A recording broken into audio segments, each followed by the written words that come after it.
IPL নিলামে record গড়েছেন মুস্তাফিজুর রহমান। 9 কোটি 20 লাখ রুপিতে কিনে নিয়েছে শাহরুখ খানের কলকাতা নাইট রাইডার্স। এই নিয়ে ষষ্ঠ দলে খেলার অপেক্ষায় কাটার মাস্টার। বাংলাদেশি আর কোনো ক্রিকেটার এদিন বিক্রি হয়নি। আর সবচেয়ে দামি ক্যামেরন গ্রিন 25 কোটি 20 লাখ রুপিতে বিক্রি হলেও পাবেন মাত্র 13 কোটি। মিনি নিলাম তখন শেষের পথে, কিন্তু নাম ওঠেনি কোনো বাংলাদেশি। তবে কি অবিকৃতই থাকবেন সবাই? সেই প্রশ্ন তখনই সামনে এলেন মুস্তাফিজুর রহমান। আর তাকে নিয়ে রীতিমতো কাড়াকাড়ি কলকাতা নাইট রাইডার্স ও চেন্নাই সুপার কিংসের। 2 কোটি থেকে শুরুতে দিল্লি ক্যাপিটালস যোগ দিলেও কলকাতা চেন্নাইয়ের সাথে আর টিকতে পারেনি।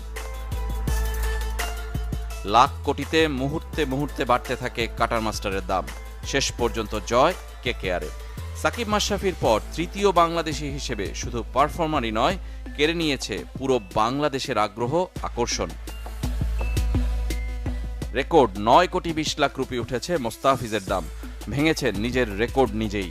আগে সবচেয়ে বেশি 6 কোটি রুপিতে খেলেছেন দিল্লি ক্যাপিটালসে।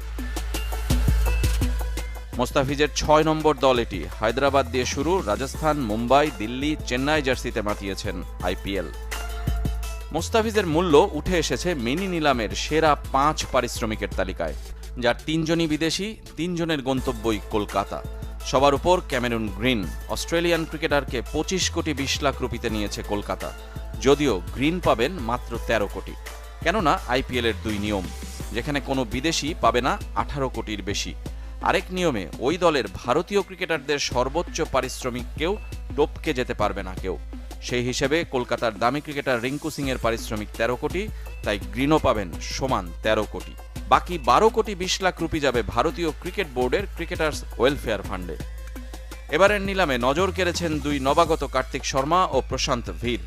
নতুন ক্রিকেটারদের দামের রেকর্ডটাও দুজন সমানে সমান, 14 কোটি 20 লাখ রুপি।